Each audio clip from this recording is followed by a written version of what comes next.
It's a fifth case. See, when the second degree equation in terms of a equation f of x y z equals to zero forms a perfect square. ये चीज़ हम first chapter में discuss कर चुके हैं कि अगर आपके पास किसी भी इक्वेशन के लिए कोई भी इक्वेशन हो सेकेंड डिग्री की, अगर वो परफेक्ट स्क्वायर फॉर्म करती है then it means it's must be forms of y square which is equals to ax. May be parabolic. अगर आपके पास देखो एक सिंपली लैंग्वेज में अगर मैं बात करूँ ना, सो परफेक्ट स्क्वायर का मतलब ये है कि आप गिवन इक्वेशन को, सपोज मेरे पास यहाँ capital F of X Y Z given है and value of capital X Y Z is A X square B Y square C Z square two G Z X two F Y Z plus two H X Y plus two U X plus two V Y plus two W Z plus D. ये equation मेरे पास होती है. देखो perfect square का मतलब क्या है कि अगर आप यहाँ देखो it's a degree two, it's also of degree two, it's also of degree two, ये भी आपके पास डिग्री टू के मेंबर हैं. बट अगर परफेक्ट स्क्वायर की मैं बात करूँ तो किसी भी नंबर को आप परफेक्ट स्क्वायर कैसे कहते हैं? If some number is represent as it's a square is represent as product of two values. ये परफेक्ट स्क्वायर है. अब आप यहाँ देखें कि परफेक्ट स्क्वायर के अकॉर्डिंग इट मीन्स अगर मैं इसकी बात करूँ तो ये value it's may be written as and this is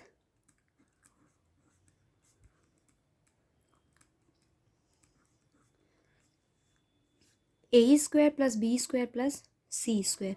अब आइडेंटिटी के अकॉर्डिंग आपके पास होना क्या चाहिए कि अगर आप यहाँ, और वैसे भी देखो यहाँ तीन वेरिएबल आपके पास हैं एक्स वाई जेड, तो इक्वेशन की जो फॉर्म होगी वो मेरे पास क्या बननी चाहिए? A plus b plus c. So it's written as x plus under root b y plus under root c Z.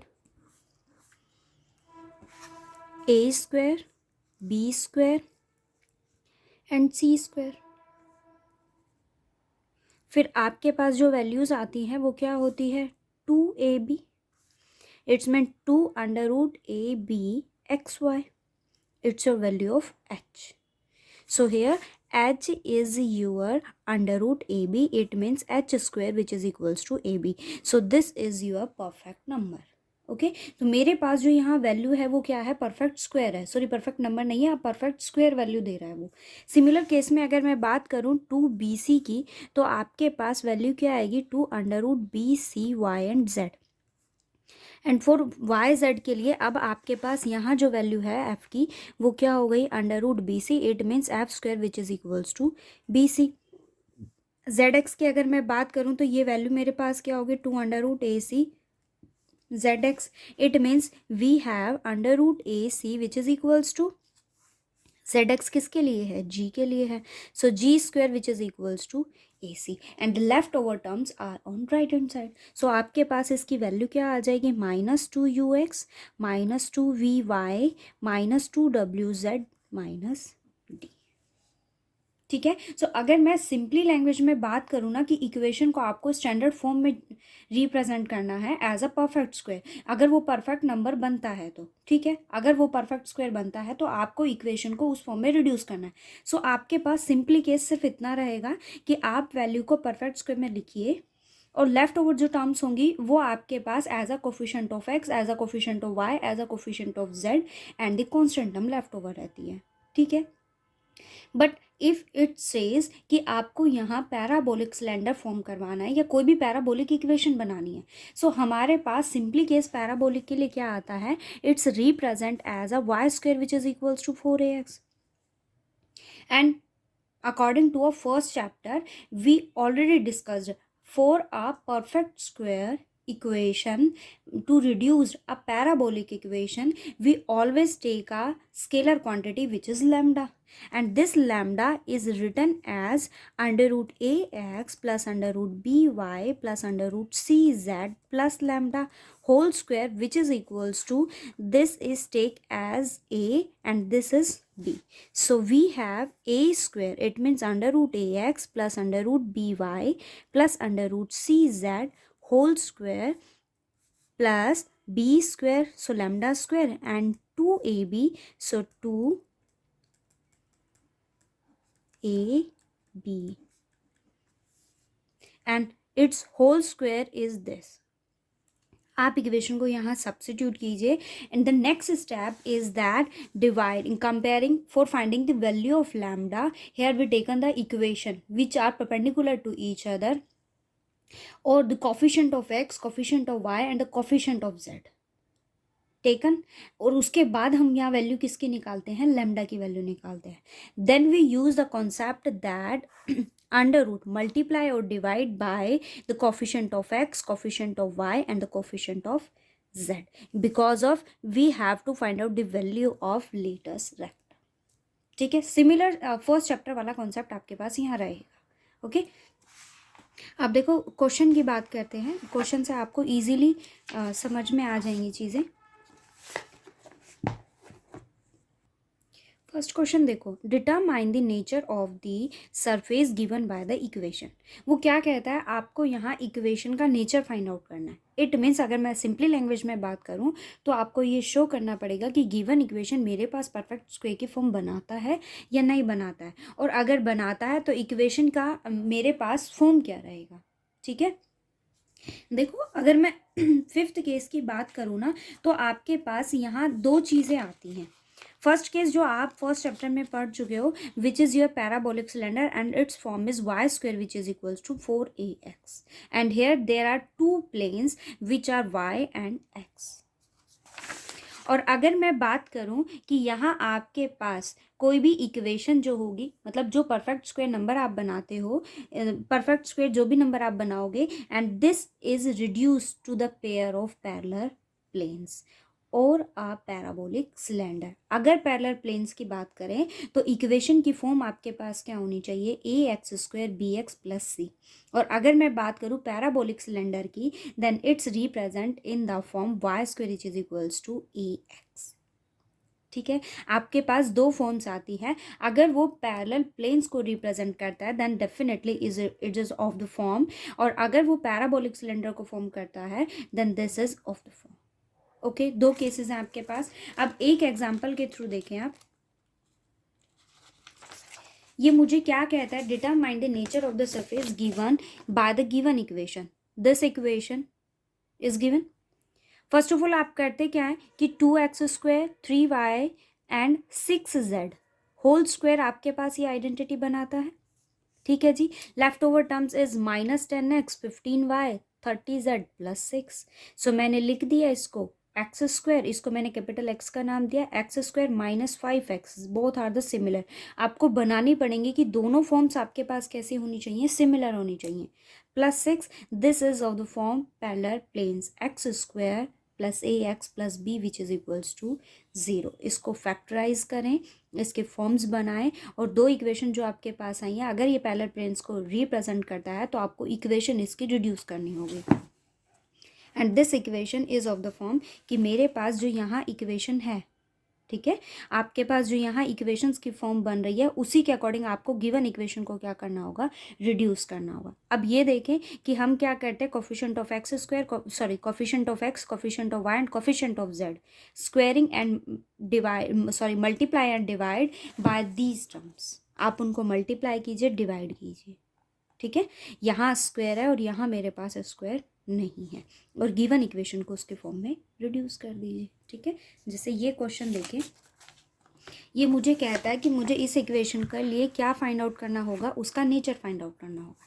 First of all आपके पास जो यहाँ इक्वेशन गिवन है, this is already given in the form 3x minus 4y plus z square plus 9x minus 12y plus 3z minus 10 which is equals to 0. 3x minus 4y plus z whole square, here I am taking 3 common, 3x minus 4y plus z and minus 10 which is as it is. Now named it as a capital, जो आपका मन करे आप उसके according इसको नाम दीजिए. Here I am taking capital X and here the capital X is 3x minus 4y plus z. Both are the similar terms. This is represent as x square plus 3x minus 10 which is equals to 0। ये equation मेरे पास हो गई। अब आप क्या करेंगे, इस equation को फैक्टराइज करेंगे। ठीक है, x square plus 5x minus 2x minus 10 which is equals to 0। So x plus 5 and x minus 2 which is equals to 0. So here capital X is 3x minus 4y plus z plus 5 and the second equation is 3x minus 4y plus z minus 2 which is equals to 0. ये किसको represent करता है, to parallel planes को। अब मुझे equation की form reduce करनी है पेयर ऑफ पैरेलल प्लेन्स, तो मैंने यहाँ क्या किया, इस इक्वेशन को देखें, यहाँ कोफिशिएंट ऑफ एक्स क्या है 3, ये स्क्वायर है। सो मैंने यहाँ क्या किया है 3x minus 4y plus z divide कीजिए under root of 3 square 4 square and plus 1 square. ठीक है, 3 square is 9, 4 square is 16, 25, 9 plus 16 is 25 and plus 1 is 26। Under root है तो स्क्वायर से अंडर रूट कैंसिल हो जाएगा, इट मीन्स वी गेट 26। सो जिस term से हम मल्टीप्लाई कर रहे हैं उसी टर्म से हमें उसे डिवाइड करना, और जिस टर्म से डिवाइड करना उसी टर्म से हमें मल्टीप्लाई करना है।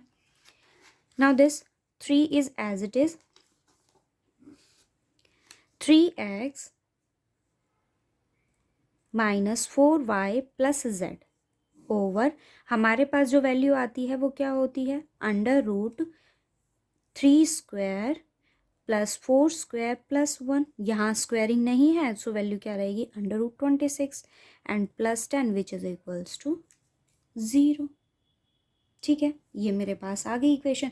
अब आप जो चाहें इसे उस वेरिएबल का नाम दे दीजिए। तो आपके पास यहाँ इक्वेशन कैसे आ गई, 26x dash square plus 3 under root 26x dash plus 10 which is equals to 0। ये इक्वेशन मेरे पास है, सॉरी ये माइनस 10 है। ठीक है,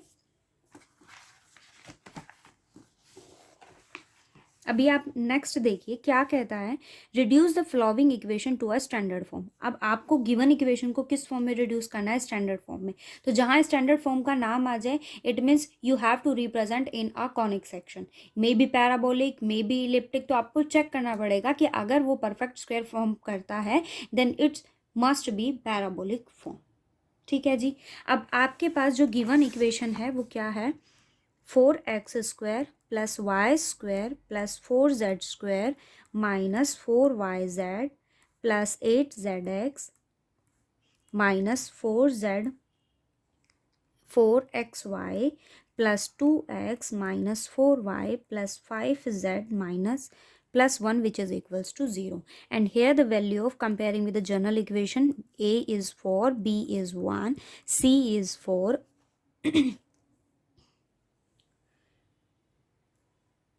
C is 4, F is minus 2 and G is 4, H is minus 2, U is 1, V is minus 2, W is 5 by 2 and D is 1. Okay.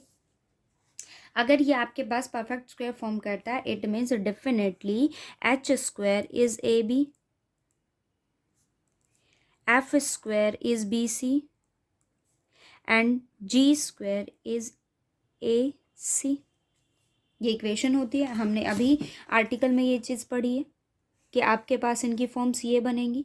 ठीक है, अगर ये फॉर्म करता है तो आप अब गिवन इक्वेशन को उठाइए। फर्स्ट ऑफ ऑल मैं इसकी बात करूँगी। So this equation is as y plus 2z whole square.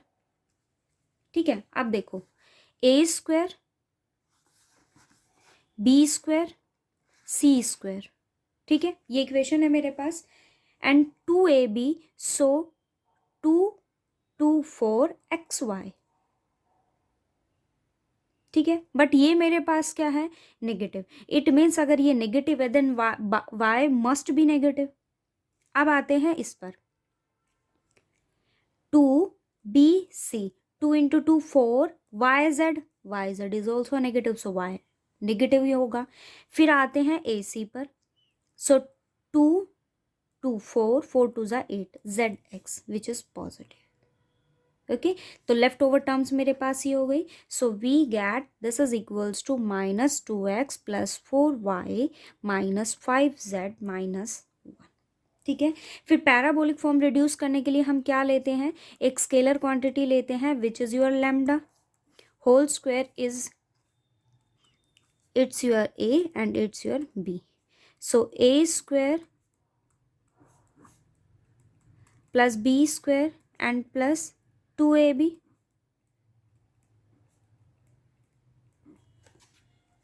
A square is minus 2x plus 4y minus 5z minus 1 plus lambda square plus 2 lambda 4 lambda x minus 2 lambda y and plus 4z lambda.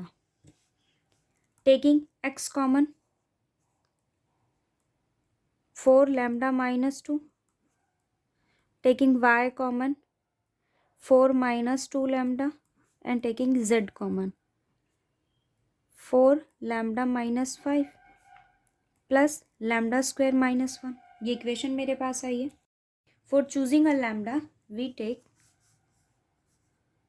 2x minus y plus 2z plus lambda which is equals to 0 and 4 lambda minus 2x plus 4 minus 2 lambda y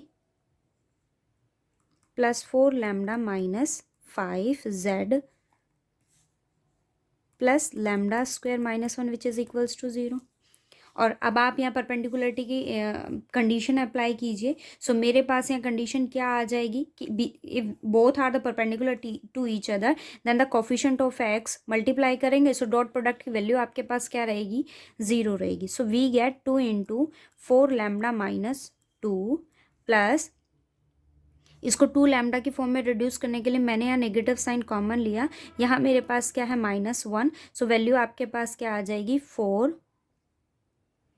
2 lambda minus 4 plus z coefficient compare करेंगे. So 2 into 4 lambda minus 5 which is equals to 0. अब equation को solve करेंगे. 8 lambda minus 4 plus 2 lambda minus 4 plus 8 lambda minus 10 which is equals to 0. 8 8 16 plus 2 18 lambda minus 4 8 minus 18 which is equals to 0. So here we get lambda which is equals to 1. Lambda की value 1 आ गई है. अब आप lambda को substitute कीजिए. सो मेरे पास equation क्या आ गई, 2x plus 2x minus y plus 2z plus 1 whole square which is equals to plus 1 which is equals to 2x minus, यहाँ पर 4 minus 2 is 2x, 4 minus 2 is 2y and 4 minus 5 is minus z. Lambda square is 1, 1 minus 1 is 0. अभी यहाँ देखिए coefficient of x, coefficient of y and the coefficient of z. So under root 2 square plus 1 square plus 2 square, 2 4 plus 4 8 और 9. इसका square करेंगे तो value 9 आएगी. उसी term से मैंने मल्टीप्लाई किया और उसी टर्म से उसको क्या कर दिया, डिवाइड. सिमिलर केस में मेरे पास भी यहाँ वैल्यू क्या आएगी, 2 square plus 2 square plus 1 which is 3 under root 9. यहाँ स्क्वायर है तो वैल्यू मेरे पास अंडर रूट कैंसिल हो जाएगा. सो सिंपली फॉर्म मेरे पास सिर्फ 9 रहेगी. लेकिन यहाँ अंडर रूट नहीं है तो वैल्यू क्या आ जाएगी, 3. So here we get 9 y square. This is your y, ये वाई स्क्वेयर है और इसको मैंने किसका नाम दिया, एक्स का. So 3x. So we have y square which is equals to 1/3x. ये इक्वेशन ठीक है, जो मेरे पास क्या है, पैराबोलिक. अब आप जो भी आपका डाउट हो वो बताना. ठीक है, एक्सरसाइज के क्वेश्चन ट्राई करना.